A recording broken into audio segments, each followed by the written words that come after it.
Lorsqu'Adrian Brox, 19 ans, s'est présenté au tribunal pour se défendre seul, personne n'en attendait grand-chose. Habillé modestement et muni de quelques papiers froissés, il a fait face à un juge dédaigneux et à un avocat expérimenté qui pensait que son procès était perdu d'avance. Mais ce qui avait commencé comme un simple litige routier s'est rapidement transformé en quelque chose d'extraordinaire. Le calme et la justesse des arguments d'Adrian ont stupéfié la salle d'audience, laissant chacun remettre en question ses hypothèses. La suite a laissé le juge sans voix et a enflammé Internet. Cette histoire incroyable ne se résume pas à la victoire d'un jeune homme. Elle nous rappelle avec force que le talent et l'intelligence peuvent surgir de sources inattendues. Soyez témoins de la transformation de la salle d'audience qui a suscité un débat national sur l'équité, la détermination et la lutte contre les stéréotypes. Un jour, alors qu'elle faisait une course, quelque chose d'inattendu se produisit. Alors que Sarah se rendait au marché, une luxueuse voiture noire s'arrêta à côté d'elle. La vitre teintée s'abaissa, révélant un beau jeune homme. « Bonjour, ma belle », dit-il avec un sourire charmeur. Sarah l'ignora et continua son chemin. L'homme sortit de la voiture et la suivit. « Attends. Je t'ai observé dans ce quartier. Tu me plais vraiment. Je m'appelle James et je veux t'épouser. » Sarah s'arrêta et se moqua de lui. « Je ne suis intéressée par aucune relation. Laisse-moi tranquille. » James parut déçu, mais n'abandonna pas. « Dis-moi au moins ton nom. » Sarah hésita, puis dit « Sarah. Et moi, je n'ai rien à faire ici. » Elle se retourna et s'éloigna. James la regarda partir, souriant intérieurement. Il n'allait pas abandonner si facilement. Dans la maison de Madame Vick, un sombre secret attendait d'être découvert. Un secret qui allait changer leur vie à jamais. Sarah essaya de chasser de son esprit la rencontre avec James. En retournant chez Madame Vick, elle n'avait pas le temps pour les distractions. Sa seule préoccupation était de soutenir sa mère et de survivre dans cette maison. Cependant, dès qu'elle entra, elle fut accueillie par le regard froid de Joy. « Où étais-tu » demanda Joy en croisant les bras. Sarah a brandi le sac de course. « Je suis allée au marché comme tu me l'avais demandé. » Joy arracha le sac des mains de Sarah et inspecta les articles. « Tu as mis trop de temps. Essaies-tu d'être paresseuse ou étais-tu occupée à courir après les garçons ?» Elle ricana. Sarah serra les poings mais ne dit rien.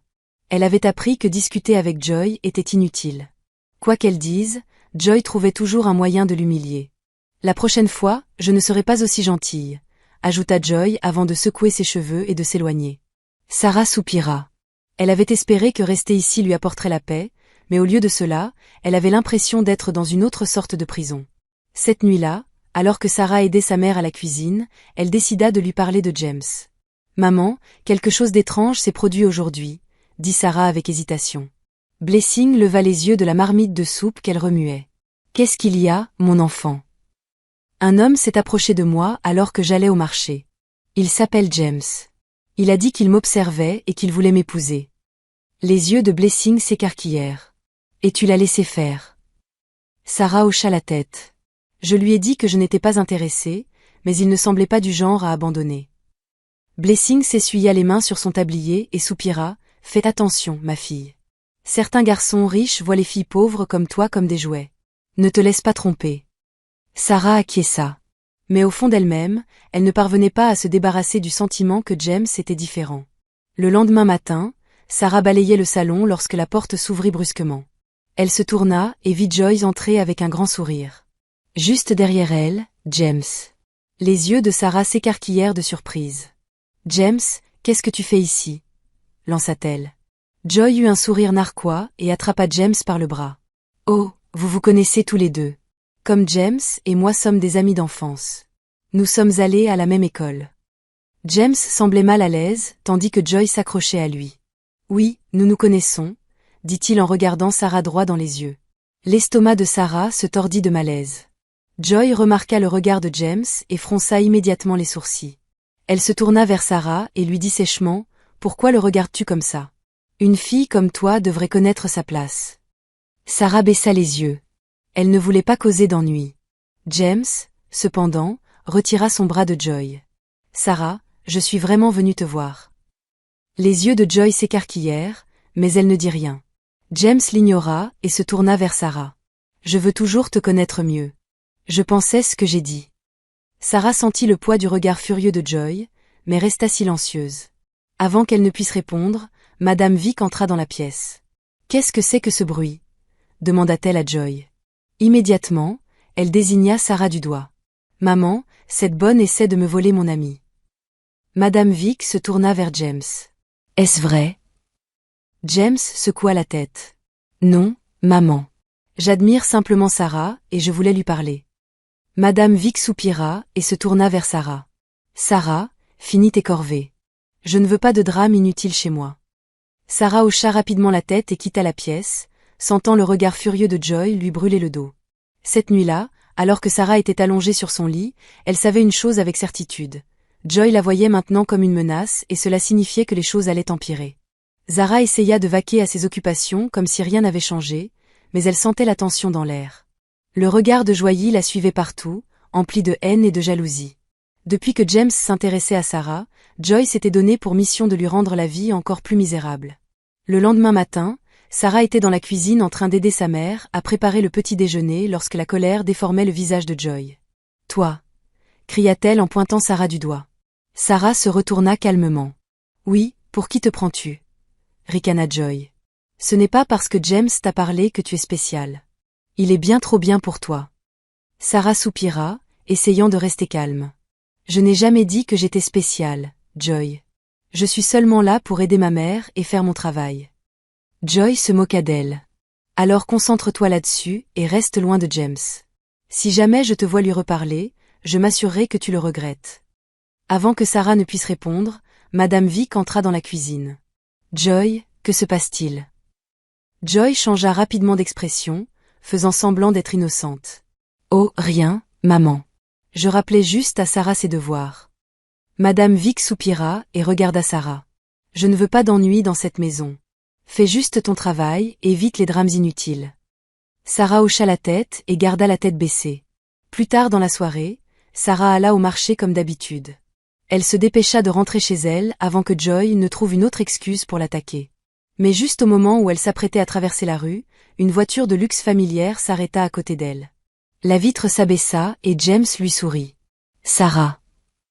Elle hésita un instant, regardant nerveusement autour d'elle. Elle ne voulait pas risquer de voir Joy les voir ensemble. James remarqua son hésitation et soupira. « As-tu peur de Joy ?» Sarah baissa les yeux. « Je ne veux pas causer plus d'ennui. » James sortit de la voiture et se plaça devant elle. « Tu ne fais pas d'ennui, Sarah.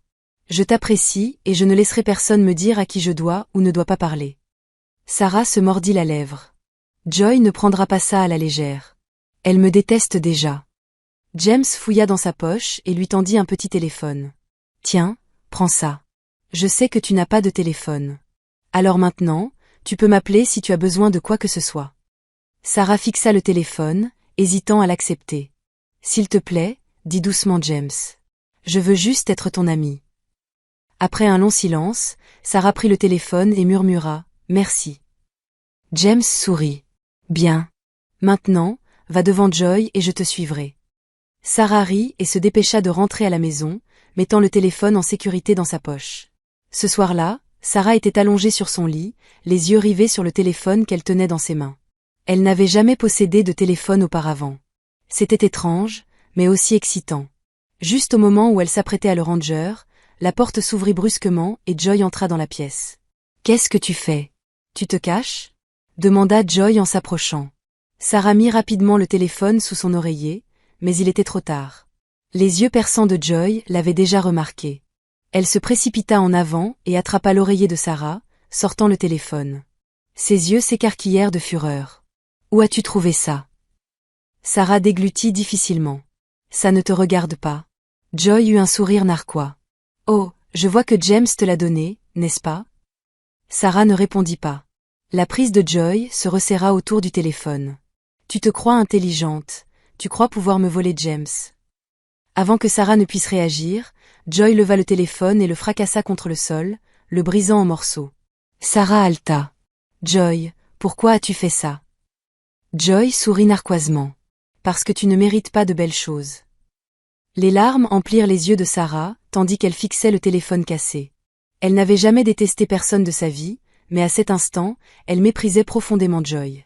Joy se pencha plus près et murmura « Éloigne-toi de James, sinon la prochaine fois, ce ne sera pas seulement ton téléphone qui sera détruit. » Elle se retourna et sortit, laissant Sarah tremblante de rage et de chagrin.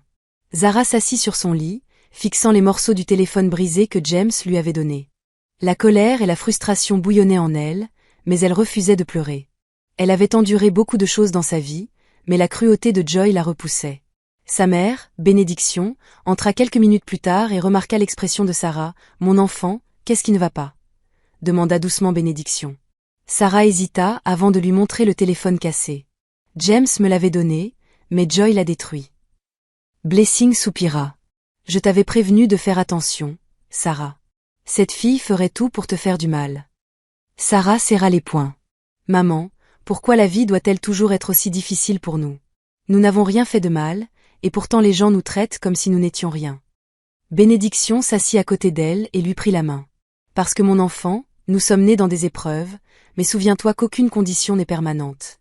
Notre histoire n'est pas encore terminée. » Sarah hocha la tête. Mais au fond d'elle, elle souhaitait que les choses changent bientôt. Le lendemain, James arriva chez Madame Vick, espérant voir Sarah. Mais avant même qu'il puisse la demander, Joy apparut, lui barrant le chemin. « James, tu es venu me voir ?» demanda-t-elle avec enthousiasme en secouant ses cheveux. James soupira. « En fait, non, je suis venu voir Sarah. » Le sourire de Joy disparut instantanément. « Sarah, encore cette fille, oui. Joy, et je sais ce que tu as fait. » James dit froidement, « Tu as cassé le téléphone que je lui ai donné. Pourquoi es-tu si cruel envers elle ?» Joy croisa les bras. « Parce qu'elle est une moins que rien, James. Elle n'a pas sa place dans notre monde. » James secoua la tête, déçu. « Tu sais, je pensais que tu étais juste gâtée, mais maintenant je vois que tu es vraiment méchante. » Joy haleta. « Comment oses-tu me dire ça ?» James s'approcha. « Écoute-moi, Joy. Tu peux insulter Sarah, tu peux essayer de lui rendre la vie impossible, mais ça ne changera rien à ce que je ressens. Je l'aime, et rien de ce que tu fais ne pourra l'arrêter. » Le visage de Joy devint rouge de fureur. « On verra bien, » siffla-t-elle avant de s'éloigner en trombe. Plus tard dans la nuit, Sarah venait de sortir de la salle de bain lorsqu'elle entendit une voix venant de la chambre de Madame Vick. La porte était entr'ouverte et la curiosité l'attira plus près. Elle marqua une pause en entendant Madame Vick parler au téléphone. « Je vous le dis, » dit Madame Vick d'une voix étouffée et émue, « l'hôpital CIP était l'endroit où j'ai donné naissance non pas à un enfant, mais à des jumeaux. Quelque chose s'est mal passé ce jour-là. Je l'ai senti. Je ne suis partie qu'avec un seul bébé. Les infirmières m'ont dit qu'elle était mon seul enfant, mais mon cœur n'y a jamais cru. » Le cœur de Sarah s'arrêta. Des jumeaux, pensa-t-elle. L'hôpital était le même où elle était née, le même jour. Elle ne pouvait ignorer l'étrange coup du sort. Ses doigts tremblaient tandis qu'elle se précipitait dans le couloir vers la chambre de sa mère. « Maman » cria-t-elle, essoufflée, « je viens d'entendre quelque chose. Madame Vick a dit qu'elle avait donné naissance à des jumeaux à l'hôpital CIP, le jour même où tu m'as donné naissance. » Blessing leva les yeux, confuse. « Oui, c'est l'hôpital où je t'ai eu. »« Pourquoi, maman ?» Sarah s'assit au bord du lit. Et s'il y avait eu une confusion? Et si quelque chose s'était passé ce jour-là? L'expression de Blessing s'assombrit. « Ne dis pas de telles choses. »« Non, écoute, » insista Sarah. « Tu m'as dit un jour que ton échographie de grossesse indiquait que tu attendais un garçon, mais que tu avais donné naissance à une fille. Cela ne t'a-t-il jamais semblé étrange ?» Les yeux de Blessing se remplirent d'incertitude. « Je pensais que l'échographie était erronée. Mais maintenant, je n'en suis plus si sûre. » Sans un mot de plus, Blessing se leva et prit la main de Sarah. « Viens avec moi. Nous allons voir Madame Vick tout de suite. » Elles allèrent directement dans la chambre de Madame Vick. Elle eut l'air surprise de les voir. « Maman, » Blessing commença doucement, « ma fille a entendu ton appel. Tu as dit que tu avais accouché de jumeaux à l'hôpital CIP. » Madame Vick se redressa et hocha lentement la tête. « Oui. J'ai toujours cru que j'étais censée avoir 2 enfants, pas un. » Blessing prit une grande inspiration. « J'étais dans le même hôpital. J'ai accouché le même jour, mais on m'a dit que j'avais une fille, même si mon échographie disait que ce serait un garçon. » Le visage de Madame Vick devint pâle. « Non. » Sarah regarda les 2 femmes. Il aurait pu y avoir une erreur, ou quelque chose de pire. Madame Vick se leva brusquement et se dirigea vers la fenêtre. « Toutes ces années, je savais que quelque chose n'allait pas. » Blessing hocha la tête, retenant ses larmes. « Je pense que nous devons impliquer les autorités. Nous avons besoin de réponses. » Madame Vick se tourna vers elle, les yeux fermés. Vous avez raison. J'appellerai la police. S'il y a eu un déclic, il est temps que nous découvrions la vérité. À ce moment-là, 3 vies ont changé à jamais. Ce qui avait été caché pendant des années remontait enfin à la surface. Et tout avait commencé par un appel téléphonique que Sarah n'était pas censée entendre. Pendant que l'enquête commençait, quelque chose d'autre se produisit. Chez James, son père trouva une lettre oubliée depuis longtemps, cachée dans une vieille boîte. C'était un résultat ADN datant d'il y a des années, jamais ouvert. Il l'ouvrit. Ses mains tremblaient. Ses yeux scannèrent le papier. C'était vrai. James n'était pas son fils biologique. Choqué, il appela Madame Vick. Madame Vick, dit-il, vous devez venir. Il y a quelque chose que vous devez savoir. James n'est pas mon fils. Bientôt, la police amena l'infirmière de service à l'hôpital CIP ce jour-là. Simei s'effondra sous l'interrogatoire. C'était Mademoiselle Ruth. Elle avoua être la mère de James. Elle m'a payé. Elle ne pouvait plus avoir d'enfant et voulait désespérément un garçon. Elle m'a donné de l'argent, expliqua Simei. Alors, j'ai pris le petit garçon de Blessing et je l'ai donné à Ruth. Madame Vick a donné naissance à des jumelles. J'ai donné une fille à Blessing et j'en ai laissé une autre à Madame Vick. Il y eut un silence. Toute la vérité avait enfin éclaté. Alors, Sarah et Joy sont des sœurs jumelles, demanda l'enquêteur. Simei hocha la tête. Et James est le fils biologique de Blessing. Les larmes coulèrent sur tous les visages. Madame Vick tendit la main vers Sarah et la serra fort dans ses bras. Tu es ma fille, ma petite fille. Blessing se tenait à côté d'elle, tenant la main de James. Et toi, tu es mon fils. Sarah regarda Joy, sa jumelle, la sœur qu'elle ignorait avoir. Joy tomba à genoux. Je suis tellement désolée, sanglota-t-elle. Je ne savais pas que nous étions sœurs. Je t'ai dit des choses terribles. J'étais jalouse. Je suis vraiment désolée. Sarah se pencha et la serra dans ses bras. Tu es ma sœur. C'est tout ce qui compte. Maintenant, James s'avança. Je t'aime, Sarah. Que ce soit par le sang ou non, rien ne change. Sarah sourit, les larmes aux yeux. Je t'aime aussi.